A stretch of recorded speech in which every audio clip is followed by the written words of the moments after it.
To kick off the tractor series, we're going to start with the good old Allis Chaimers WC of 1933. The WC model was introduced by Allis Chaimers to capture a share of the highly important raw crop tractor market in the United States and Canada, and was a big success. It was announced in 1933, and the sales total had passed the 170,000 mark when production ended in 1948. Allis Chaimers also offered a WF version with a full-width front axle to give a standard wheel layout, but the WC raw crop model outsold the WF by 20-to-1 ratio, providing an example of how important the raw crop tractor market is in North America. The WC model was described as a two-plough tractor, designed to turn two furrows, and it was powered by an Allis Chaimers built 4-cylinder engine.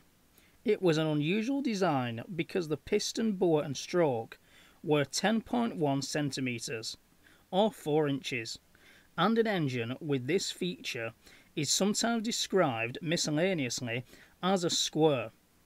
The rated power output was just under 21 horsepower, and when the WC was tested at Nebraska, it reached 21.48 horsepower in the maximum load test.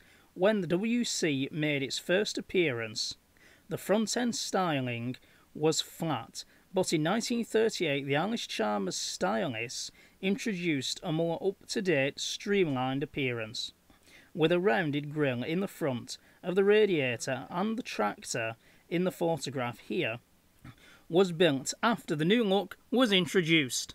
Specifications: manufacturer, Allis Chaimers Manufacturing. Location, Milwaukee, Wisconsin, USA.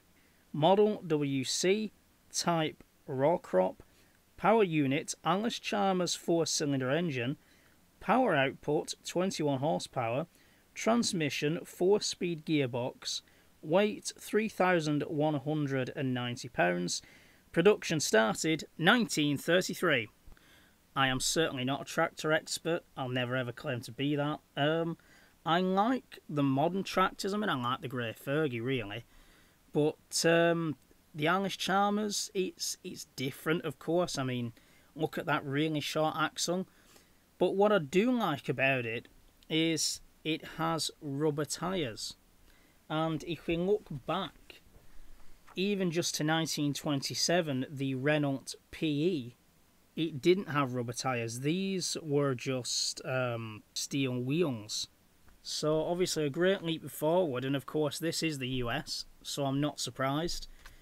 It is quite a good looking tractor from the side, and I quite like how the mudguards flare up so you can rest your arm on them, just like the Fordsons did, like the Fordson Major, for instance, in the, I think they were the early 60s. And yeah, I think they were an unusual type of tractor, but they clearly got the job done. They were also quite a huge hit in Britain as well. There's a lot of tractor enthusiasts who do own this type of Allis Chaimers. I never knew what model it was, of course I do now. And if you want to see more tractors on the channel, then coming up in late April is the Llandudno Transport Festival in North Wales, and there's a hell of a lot of tractors that go to that show and that do the road runs on Saturday and Sunday, so I will be able to get some footage of them. Of course, this is my very first tractor video, and I know nothing about tractors, and you never know, by the end of the year I may be an expert, so we'll see. I've already selected the next tractor that's going to appear on the channel, hopefully next week, so we'll see what happens. Okay, stay tuned to the channel, keep subscribing. We are, of course, over 400 subscribers now, which is fantastic. So hopefully a lot more will come. Anyway, I'll see you Saturday. Ta-da.